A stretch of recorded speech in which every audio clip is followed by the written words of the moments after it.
Subscribe કરો સ્વામિનારાયણ ચરિત્ર YouTube ચેનલને અને બેલ આઇકનને દબાવો લેટેસ્ટ વિડીયોની નોટિફિકેશન સૌથી પહેલા મેળવવા માટે।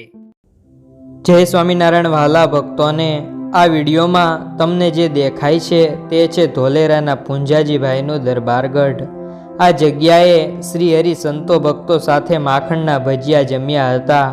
એ પ્રસાદીની ભૂમિના દર્શન કરી આપણે પાવન થઈએ। તમને આ વિડીયો પસંદ આવે તો લાઈક બટન જરૂર દબાવજો। એક રાત્રિએ ચોથા પહોરે પૂંજાજી દરબારના બહેન અજુબાની ઊંઘે ઘેરાયેલી આંખે પ્રકાશની દિવ્યતા લીપાઈ ગઈ। તેમાંથી દિવ્ય તેજ ધારામાં શ્રીજી મહારાજની મૂર્તિ સાકાર થઈ અને કહ્યું, અજુબા, ખૂબ નિંદરે ઘેરાણા છો, પણ મનથી તો અમને ઝંખો છો, એટલે અમે આવ્યા છીએ।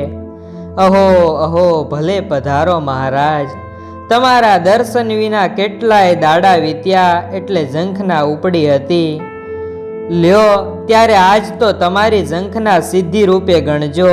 અમે સુરતથી નીકળી ગઢડા જઈએ છીએ। સંતો પાર્ષદો સહિત સાંજની વેળા તમારે ત્યાં આવી જઈશું। તમે જમવાનું તૈયાર કરી રાખજો। ભગવાન પોતાના ભક્તોને કેવા લાડ લડાવે છે। અજુબા તો હરખાઈ રહ્યા, પણ હા અજુબા, જરાક સાંભળો તો ખરા, એમ હરખમાં ને હરખમાં જમવામાં શું શું બનાવવાનું છે એ તો પૂછતા નથી। શ્રી હરિએ કહ્યું, લ્યો મહારાજ, એમાં તે શું પૂછવાનું હોય, છતાંય તમે કહો, જે ભાવતું હોય તે બનાવું। દાળ ભાત લાડુ મોહનથાળ જલેબી ચાલશે ને?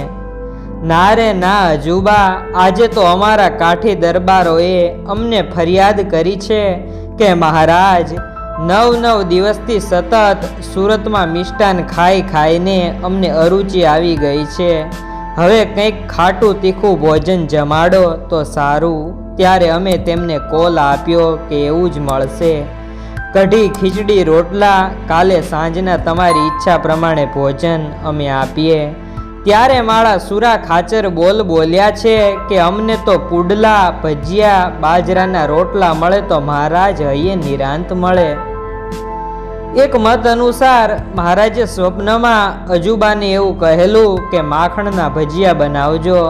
આમાંથી ઘણા લોકોને સંશય થશે કે માખણના ભજીયા વળી કેવા હોય, તો ગામના ભક્તો પાસે મેં આ વાત જાણી તો એવું કહ્યું કે મહારાજે એ વખતે ઐશ્વર્ય બતાવેલું અને સ્વપ્નમાં માખણના ભજીયા બનાવવાની વાત કરેલી, એ પ્રમાણે અજુબાએ બનાવેલા અને બનેલા પણ ખરા। આ તો બધું પ્રગટ ભગવાન કરે એ થાય, વચનમાં વિશ્વાસ હોવો જોઈએ। હું તો કહું કે વિશ્વાસી હોય તો આવા। ભલે મહારાજ, જેવી તમારી અને ભક્તોની ઈચ્છા એ પ્રમાણે અમે તમને સૌને જમાડશું। આટલું વચન આપતા જ અજુબાની બીડાયેલી આંખ માથેથી અજવાળા હાથમી ગયા, આંખે ખુલી ગઈ। જોયું તો પ્રાગડના દોરા ફૂટું થઈ રહ્યા હતા, એટલે તુરંત પથારી તજી નિત્યક્રિયા કરી સૂરજે અજવાળા પાથરતા જ સ્વપ્નની વાત બહેન ફૂલીબાને કરી અને પછી તો જમવાની તૈયારી કરવા માંડી। બંને બહેનોએ રસોઈ ઘરમાં ગૂંથાયેલ જોઈ પૂંજાજી દરબારે કહ્યું, હા બા, આ સી ધમાલ આજ માંડી છે। અટાણમાં આ બાજરાનો લોટ, ચણાનો લોટ, આટલા બધા શાકભાજીનો સો તરખાટ માંડ્યો છે। શું કોઈ જાત્રાનો સંઘ આવવાનો છે કે કોઈની જાનું ઉતરવાની છે?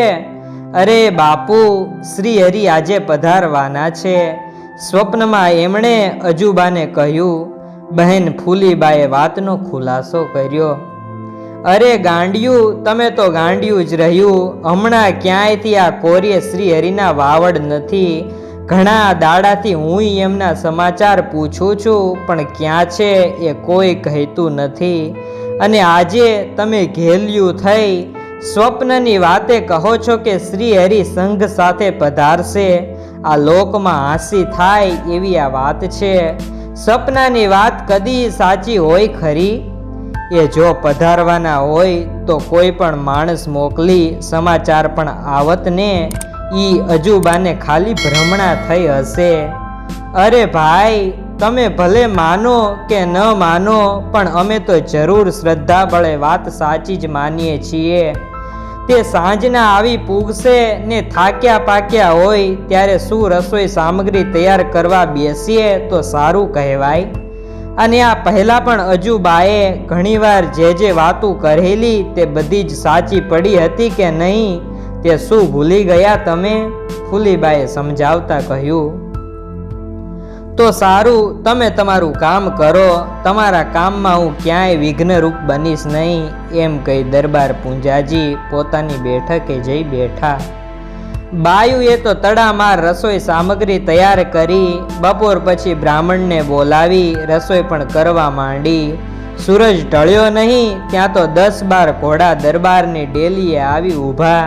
દરબારને ખબર આપવા માણસો દોડ્યા. બાપુ બાપુ, શ્રી હરિ પધાર્યા છે. પૂંજાજી બેઠકેથી ઊભા થઈ ગયા અને સામે ચાલ્યા. સૌને ઉતારા અપાયા. પછી સૌ ઓસરીમાં બેઠા. શ્રી હરિએ પૂંજાજીને કુશળ સમાચાર પૂછ્યા. સામે પૂંજાજીએ પણ મહારાજને સુરતના સત્સંગીઓની શ્રદ્ધા સમજણ બાબત પ્રશ્નો પૂછ્યા.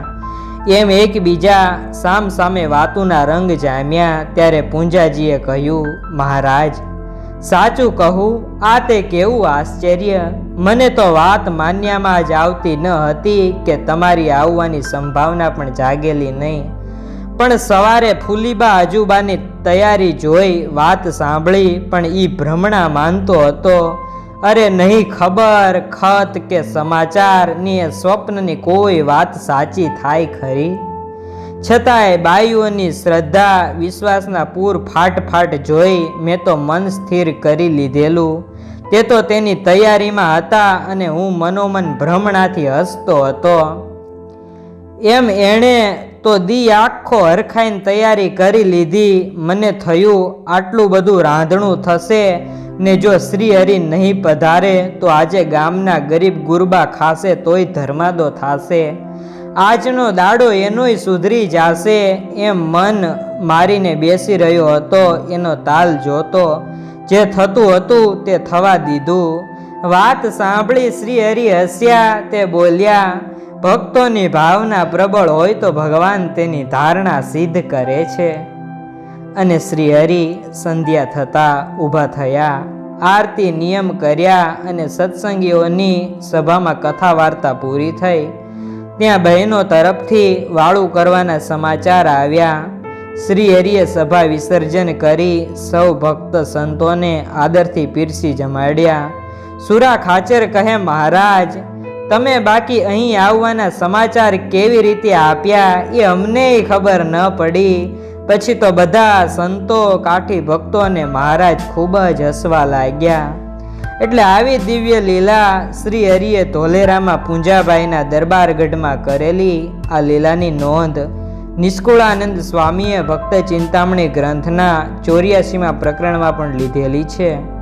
ધન્ય ધોલેરા ગામમાં વસે ભક્ત પૂંજોભાઈ એક, જેને સને ઘણો શ્યામ સુ અતિ ઉર માહી વિવેક, તેને ભુવન ભાવ સુપધારી આપો તે હરી, જન મન મગન થયા નાથ નિરખ્યાનણા ભરી, સુંદર ભોજન વ્યંજન કરાવ્યા જમાડિયા જીવનને, હેત જોઈ હરિજનનું જમ્યા ભાવે તેના ભોજનને, આપી સુખયતી ઘણા પછી આવ્યા ગઢડે હરી, પોતે પ્રેમે પધાર્યા માગસર સુધી ચોથે ફરી, પોતે પ્રેમે પધાર્યા માગસર સુધી ચોથે